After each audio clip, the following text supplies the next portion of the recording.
room is quiet again. The papers are still on the desk, the proof, the filing, the report. But the man is not reading them now. He is looking at the glass and at the empty chair beside him, and just slightly for the first time, towards you. Everything that could be built, he has sketched. Everything that has arrived, he has counted.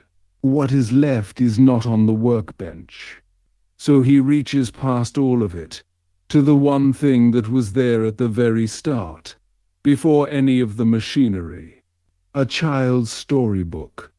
It falls open to a picture he knows, a nest of small birds, and a great owl. He never finished reading it. Hour after hour we have studied the owl, how it hatches, how fast it grows, what it would want, what it could do, what it has already done. Every one of those was a question about the bird. One question is left, and it is the only one that was ever truly ours. Not what it will do. What we will do tonight, the last hour. What is still ours to choose? Start where we actually are. We are standing in a fog. The book says so plainly, and so should we. We do not know exactly when. We do not know exactly how. We have turned up a great many considerations, and we still cannot see how all of them fit together. Anyone who hands you a confident date is selling something. But do not mistake the fog for a wall. Uncertain is not the same as helpless. Everything we have traced across these hours, the climb, the powers, the stakes, none of it is weather bearing down on its own schedule, indifferent to anything we do. It is the downstream of choices.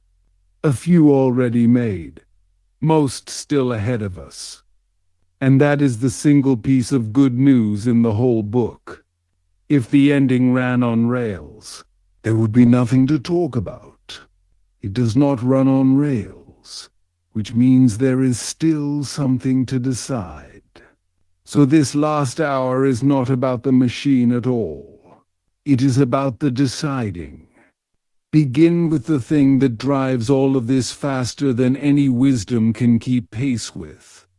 A race. And notice how little it takes to start one. You do not need a real rival. You only need to believe there is one.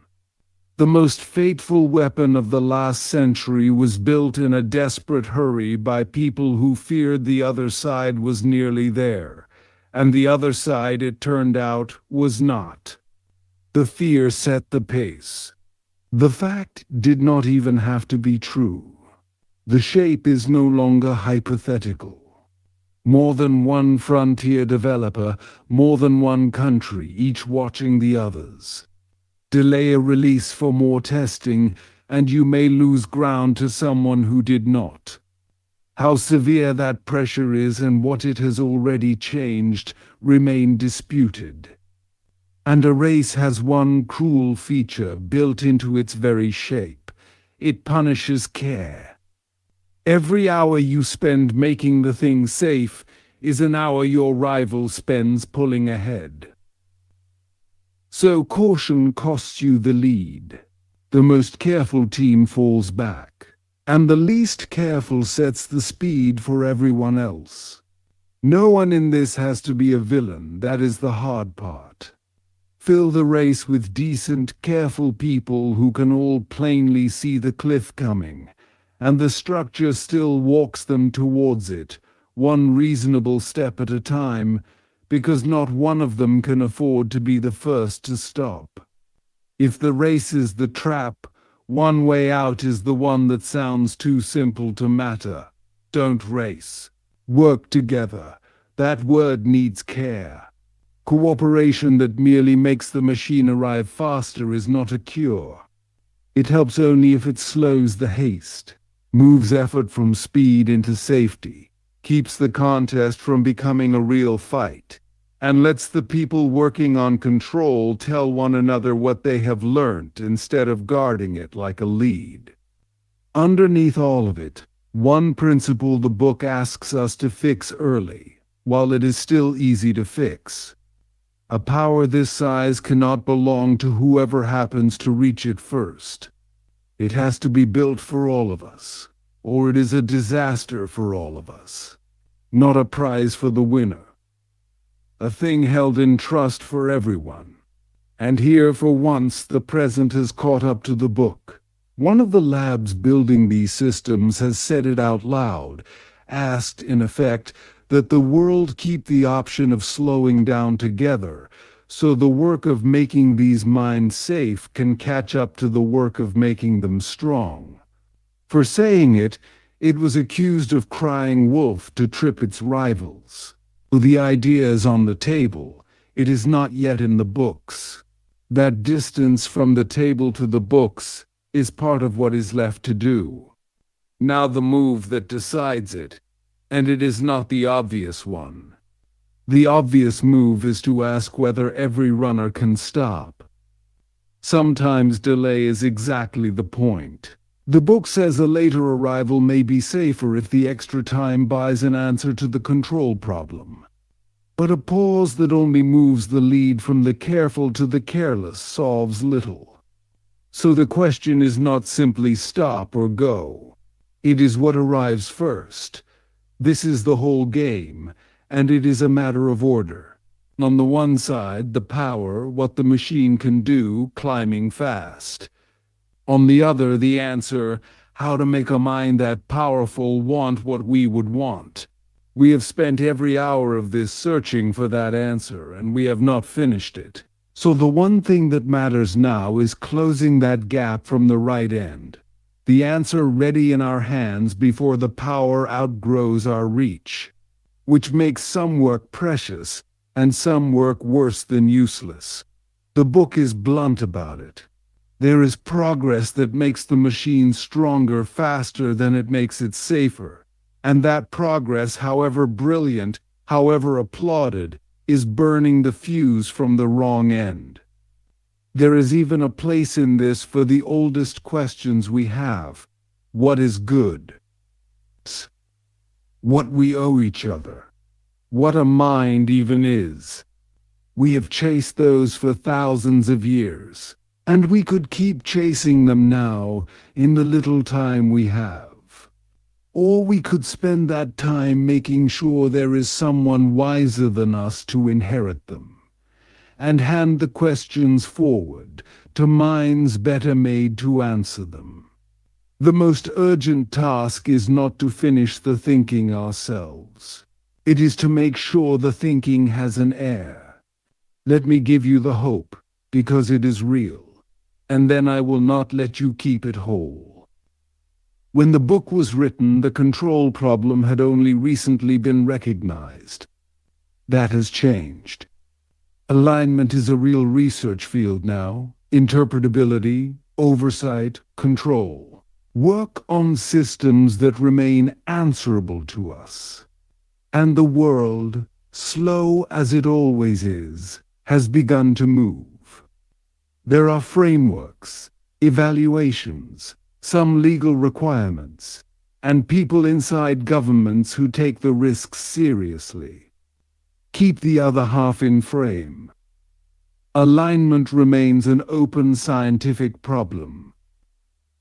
The newer field of controlling untrusted systems is still described as nascent.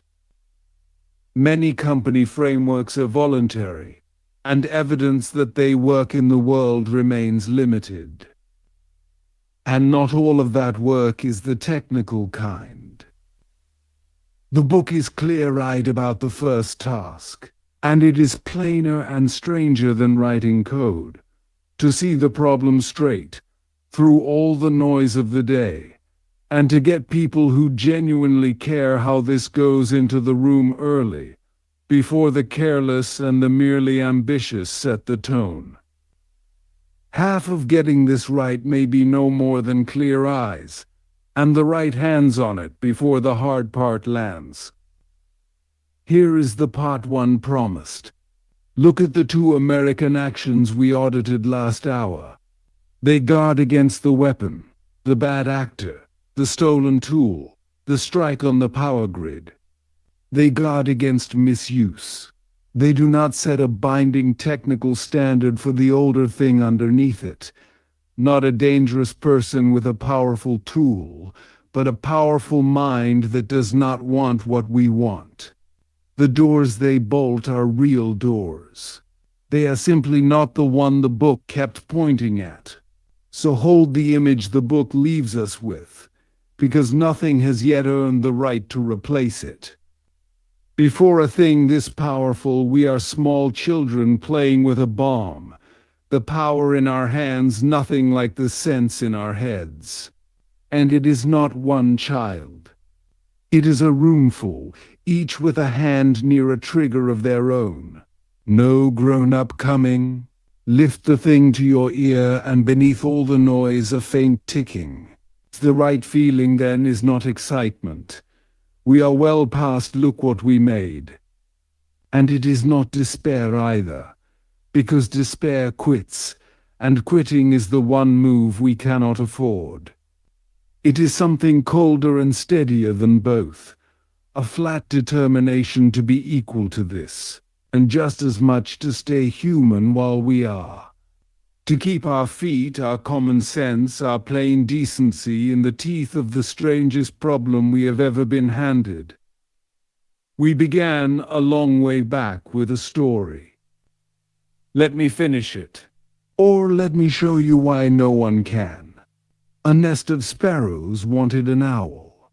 Something strong to guard the nest, to do the heavy work, to watch over the old and the young.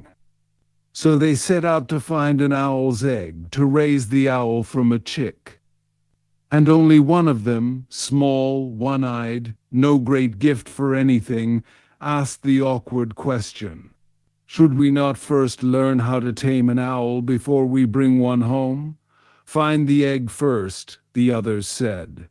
The taming is a problem for later. That was the first hour.